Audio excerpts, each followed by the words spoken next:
All right, now we have to solve a word problem, which is a simple metric conversion problem using dimensional analysis.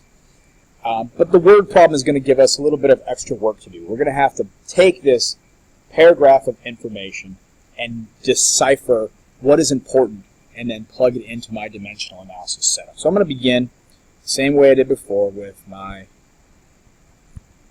dimensional analysis setup. All right, and then these steps here are just going to help us to kind of break down the word problem. And you can pull out the important information. If we look at these steps, looking for the starting point, looking for what the question's asking me for, looking for my conversion factors, all of those types of things. Same things that I saw in my previous step. So my next step is to identify what this question is asking me for. So I'm going to go through and read the problem. It tells me right here, the student is asked to measure the length of a football field in centimeters. So I'm going to put a box around that. That is the unit that I am looking for. And again, I'm going to record that over here. I always want to know where I'm going before I get there.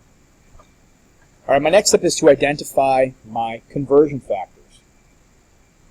All right, I'm going to underline those. So when I'm looking for conversion factors, I'm looking for the word per. So in this case, I have centimeters per meter. Or I'm also looking for any two units that go together. So you might see an explanation where there are 12 pencils in a box. That means that 12 pencils come in one box. That's a conversion factor. So you just have to be able to key in on those. And as you work through more word problems, you'll see more examples of that. So I'm going to go ahead and underline this. There are 100 centimeters per meter.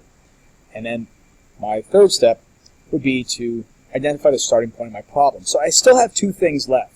The reason I look for my conversion factors before I identify my starting point is to eliminate some of those given. So I have 200 meters, I have 100 centimeters, and I have 109.75 meters. Well, I've already eliminated 100 centimeters because that's a conversion factor. I'm going to write that up here. I forgot to do that. 100 centimeters over 1 meter. There's my conversion factor. I should have written that down. But I've eliminated that. It's not going to be my starting point. But I also have this 200 meters of tape and 109.75 meters. And as I read this problem, I can recognize, well, this 200 meters of tape, that's just useless information. It doesn't help me solve the problem. I don't need it for any reason. So I'm just going to go ahead and cross that out. And that leaves me with 109.75 meters. I'm going to put a circle around that. And that's going to be my starting point. So I'm going to go ahead and put that on my starting line. 109.75. Again, don't forget the importance of your units. Units, units, units. Always put your unit. So 109.75 meters.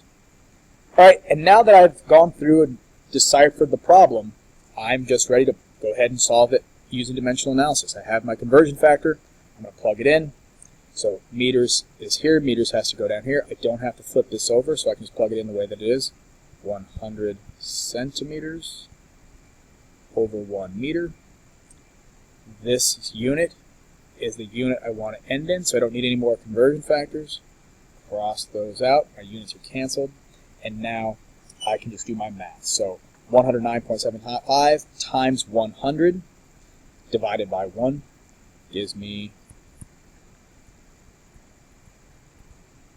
10,975 centimeters. So word problems are approached the exact same way. You just have to pull the information